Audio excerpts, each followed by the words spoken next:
Reading through the Bible, chapter 14, the rescue of Lot by Abram. At this time, Amraphel, king of Shinar, Arioch, king of Elasar, Kedorlaomer, king of Elam, and Tidal, king of Goyim, went to war against Bera, king of Sodom, Bersha, king of Gomorrah, Shinab, king of Admah, Shemeber, king of Zeboim, and the king of Bela, that is Zoar. All these latter kings joined forces in the valley of Siddim, the Salt Sea, and for 12 years they had been subject to Kedorlaomer, but in the 13th year they rebelled.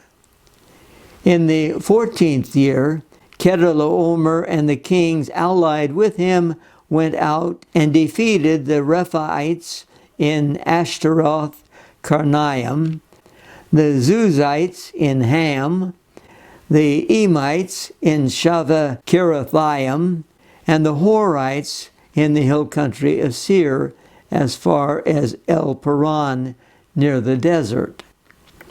Then they turned back and went to Ein Mishpat, that is, Kadesh, and they conquered the whole territory of the Amalekites, as well as the Amorites, who were living in Hazazon Tamar.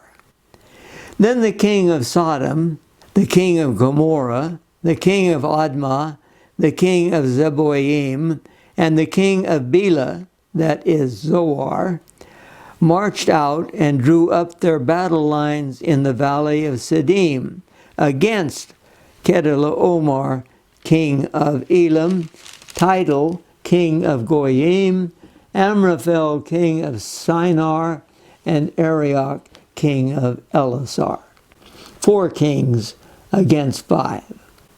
Now the valley of Siddim was full of tar pits. And when the kings of Sodom and Gomorrah fled, some of the men fell into them, and the rest fled to the hills. The 4 kings seized all the goods of Sodom and Gomorrah, and all their food, then they went away. They also carried off Abram's nephew, Lot, and his possessions, since he was living in Sodom. One who had escaped came and reported this to Abram the Hebrew. Now Abram was living near the great trees of Mamre the Amorite, a brother of Eshcol and Aner, all of whom were allied with Abram.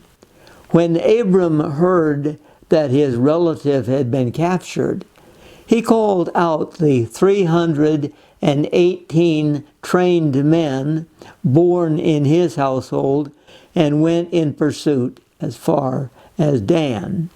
During the night, Abram divided his men to attack them, and he routed them, pursuing them as far as Hobah, north of Damascus. He recovered all the goods and brought back his relative Lot and his possessions, together with the women and the other people. After Abram returned from defeating Kedorlaomer and the kings allied with him, the king of Sodom came out to meet him in the valley of Shaveh, that is, the king's valley. Then Melchizedek, king of Salem, brought out bread and wine.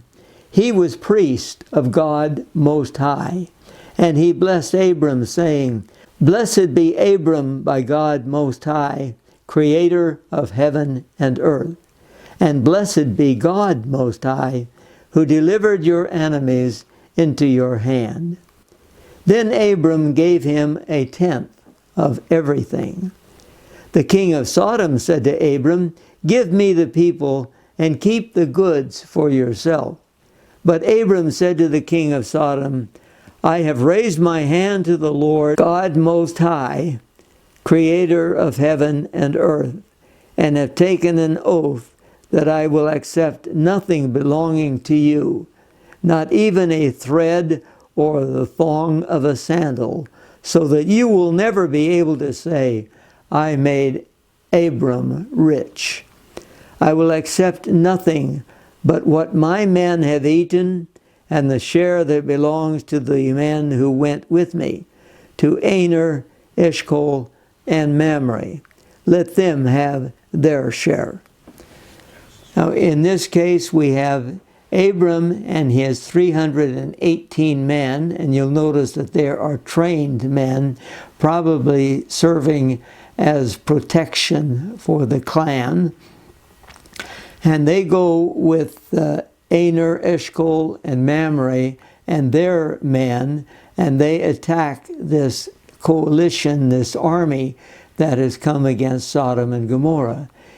Abram is able to rescue everyone and everything, and he does this by giving praise to God for what he has done. And notice that he also pays a tithe to Melchizedek, king of Salem. Melchizedek is going to be very important later in the history of Israel, especially in Psalm 110, where Christ is referred to as the king of Salem, as Melchizedek, a priest in the same way.